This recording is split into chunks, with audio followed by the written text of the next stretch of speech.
क्या आप जानते हैं कि अमेरिका सुपर पावर बनने से पहले एक आर्किटेक्चरल प्रयोगशाला था, जहां हर इमारत एक सोच थी, हर डिजाइन एक संदेश और हर ऊंचाई दुनिया को दिखाने का तरीका।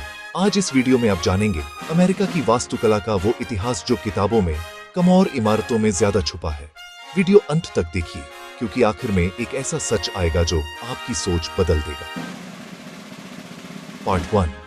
जब अमेरिका जंगल था, प्री कॉलोनियल आर्किटेक्चर। एक्टे जोहा डो 30 यूरोपियन आने से पहले अमेरिका कोई मॉडर्न देश नहीं था।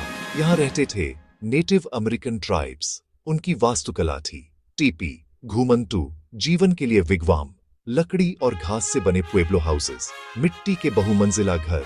ये घर प्रकृति से लड़ते नहीं थे, बल्कि मौसम, हवा और जमीन के अनुसार ढल जाते थे। आज जिसे हम ग्रीन आर्किटेक्चर कहते हैं, उसकी जड़ें यहीं छुपी हैं।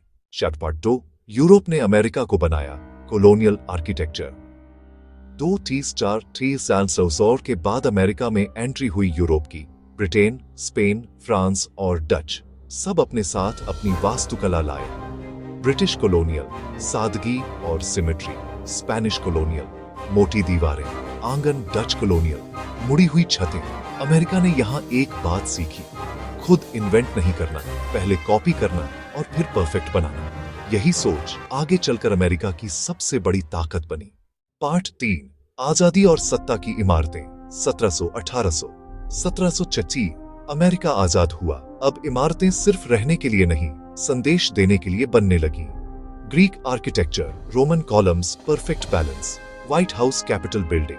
ये इमारतें कहती थीं, हम नया देश हैं, लेकिन कमजोर नहीं। लोकतंत्र को पत्थर और स्तंभों में ढाल दिया गया। पार्ट 4। भगवान बनने की कोशिश। 1800-1850। 6:30-8 अब अमेरिका खुद को लोकतंत्र का मालिक समझने लगा। ग्रीक रिवाइवल, देवताओं जैसी इमारतें, गॉथिक आर्किटेक्चर, ऊंचाई, डर और शक्ति, चर्च, यूनिवर्सिटी, कोर्ट, सब कुछ भारी और विशाल। मकसद साफ था, लोग ऊपर देखें और खुद को छोटा महसूस करें। पार्ट 5। इंडस्ट्रियल रेवोल्यूशन, असली गेम। 1850-1900 यहीं से अमेरिका असली अमेरिका बना। मशीन स्टील एलिवेटर शिकागो में बना, दुनिया का पहला स्काईस्क्रेपर। लुईस सलिवन ने कहा, फॉर्म फॉलोज फंक्शन। अब सुंदरता नहीं, एफिशिएंसी जरूरी थी। यही सोच मॉडर्न सिटीज की नींव बनी। पार्ट 6। न्यूयॉर्क और ऊंचाई की लड़ाई। 1900-1930 न्यूयॉर्क में इमारतें सिर्फ ऑफिस नहीं थीं, वो ताकत की होड़ थीं। Empire State Building, Chrysler Building संदेश था, हम ऊपर जा सकते हैं और दुनिया को नीचे देख सकते हैं। इमारतें अब अमेरिका का ईगो बन चुकी थीं। पार्ट 7। फ्रैंक लॉयड राइट, सोच का विद्रोह। जब सब ऊंचाई के पीछे भाग रहे थे, एक आदमी बोला, इमारत जमीन से जुड़ी होनी चाहिए। Frank Lloyd Wright, falling water house, nature plus architecture. पहली बार इंसान और प्रकृति को एक ही डिजाइन में जोड़ा गया। Part 8।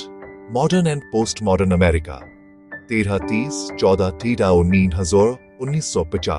Glass steel box design.